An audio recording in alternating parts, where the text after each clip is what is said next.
in recent years, you may have been hearing more and more about mindfulness meditation. And although it might seem like a trendy, cool new thing to do, it's actually been around for thousands of years, and there are a lot of benefits to doing it. So let's talk about it. Let's talk about mindfulness today. So we're gonna go through a very brief history just so we can understand where it originates from, and then we're gonna talk about how to do it and what the benefits are. So if you are looking forward to the video today, make sure you hit the subscribe button, turn on your notifications, and hit the like button down below.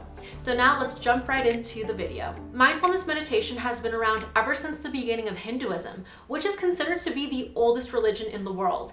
And even though we don't know specifically when Hinduism began, it's a little unclear, we do know that it was around 4,000 years ago, around the year 2300 BCE.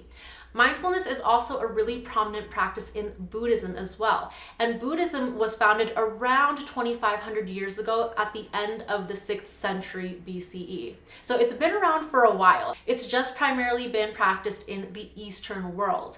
It wasn't until the year 1979 when an American professor of medicine named Jon Kabat-Zinn actually brought mindfulness meditation over to the Western world. So he practiced it for a while, he studied it, he learned about it, and he saw what the benefits of it were. So he brought it back over to the Western world where people started learning more about it and hearing about it, and he used it to reduce stress, and it helped a lot with people who had major depressive disorder. And interestingly enough, one of Jon Kabat-Zinn's mentors and teachers of mindfulness was a Vietnamese monk named Thich Nhat Hanh, who also was a prominent figure for bringing mindfulness over to the Western world.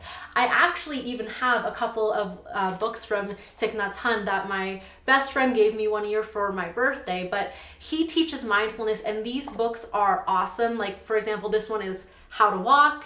This one is How to Eat. I have a couple other ones. There's another one like How to Sit, How to Love. So these are really good because they really teach you mindfulness in any little moment in your life. And they're very just sweet, short little, books, but they really get to the essence of mindfulness and how to go about your day in the moment, pretty much. Now that we know where mindfulness came from, let's talk about how to do it. So mindfulness is a practice that literally puts you into the present moment. It makes you focus on what is happening right now, in this second, not what happened a minute ago, not what's gonna happen tonight, not what you're gonna eat for lunch. It's literally just right now. That's one of the reasons why mindfulness meditation is so great for people who struggle with anxiety or depression, because it literally requires us to redirect our focus into the present moment right now. So if you're someone like me and you have anxiety, most of the time our anxiety stems from some sort of situation we're thinking about in the future that is stressing us out and making us worried.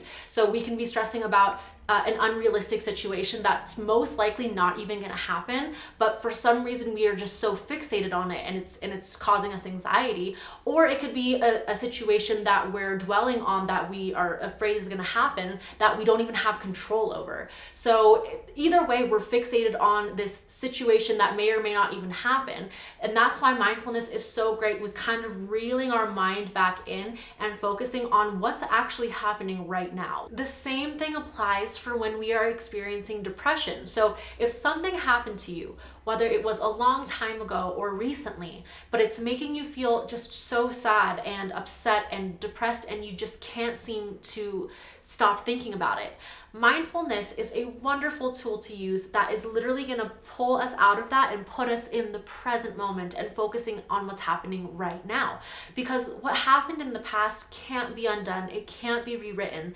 And even though it could be painful, whatever the thing is that happened, it's important that we allow ourselves to move on from that and focus on the present moment instead of continuously worrying about the past. A huge part of the mindfulness meditation practice is to be aware of your feelings and your emotions in the present moment, whether they are positive or negative. The idea is to observe them and not react to them, and you're not judging the emotions or yourself. It's literally as if you are a spectator observing the feelings that are currently happening within you and not judging them, not trying to change them, not trying to push negative feelings out, just letting them sit there and observing them. And that is a really great thing to practice because it teaches us to not be so reactive to negative emotions that we're feeling and to get used to them and not be so uncomfortable by them. Because the thing is, when you start fighting with your negative emotions, whether it's stress or anger or anxiety or sadness, we're taught almost that we shouldn't be feeling bad at all. And so we have this like internal fight with ourselves, and we try to fight the anxiety, fight the stress, fight the anger. Instead, that is causing more of the very thing we're trying to fight. It causes us more tension and more stress and more anxiety. So when we learn to just be with whatever emotions that we're feeling, when we learn to be okay with the emotion that we're feeling and not be so reactive, it helps us have a better relationship with ourselves, and it helps us understand our emotions better. And that way it won't be adding on even more negative emotions to the negative emotions we're already experiencing. Practicing mindfulness meditation also includes using breathing techniques. And in a separate video, I'm going to talk about different breathing techniques that you can do. But for today, I'm just going to mention two really quick ones. The first one being a steady breath. So you inhale through your nose for a certain amount of seconds.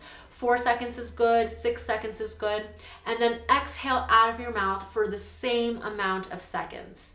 If you want to experiment, you can also try holding your breath at the end of the inhale for a moment or two, and then exhale for the same amount of seconds. Another one that you can try is a deep inhale through the nose, and then when you exhale, you imagine that you have a candle under your nose, and you don't want the flame to flicker when you exhale. So it's a very slow exhale. If the flame, the imaginary flame flickers, that's okay. Just keep practicing at it, but the idea is to have a nice big inhale and a slow exhale. So if you did have a candle under your nose, it wouldn't really flicker that much, okay? So try those breathing techniques out. And again, in a separate video, I will go more in depth about different breathing techniques that you can do. Slow breathing exercises just like those are amazing for reducing your anxiety levels because they have actually been proven to activate the parasympathetic nervous system, which is also known as the rest and digest response in the body. And that is the complete opposite from the sympathetic nervous system, which activates the fight or flight response in the body. So you are literally going to be reducing your heart rate, which reduces your blood pressure and makes us feel overall calm and relaxed. So that's why we need to be doing those breathing techniques. But there are other benefits to mindfulness as well. And there is still research being done on mindfulness, but some of that research has already shown that it is a wonderful tool that we can use to rewire neural pathways in our brain to help us develop new thinking patterns and behaviors. So that's great news if we have maybe some unhealthy behaviors or unhealthy thinking patterns. We can use mindfulness to train our brain to develop healthier habits, which is amazing. It strengthens the relationship that we have with ourselves, and it helps us understand our thoughts and our emotions better. Mindfulness also makes us feel more kindness and compassion towards other people and towards ourselves. So it really helps with our relationship with ourselves, but also our relationship with other people. One of the reasons I love to refer to mindfulness as like a mindset training is because it helps us develop mental strength and resilience. So when stressful situations come up, we can handle them in a much better way. I mean, overall, mindfulness is so simple, yet it is so amazing, and it really has changed the way that I handle my anxiety, the way I look at my anxiety, and the way I look at other things that go on around me every single day. So I cannot recommend it enough. I really hope you give it a try. And if it is your first time trying mindfulness and you need some additional guidance, let me know in the comments below if you have any other questions, because I have a lot of experience with mindfulness and I would love to help you in any way that I possibly can. So let me know in the comment section below. If you are looking for more tips on self-care, self-improvement, and how to manage anxiety, panic attacks, or depression, make sure you head on over to my YouTube channel where I have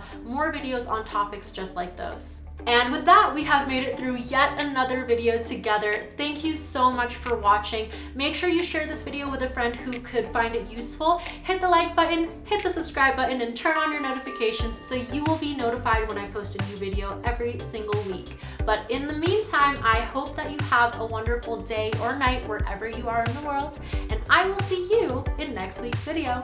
Bye!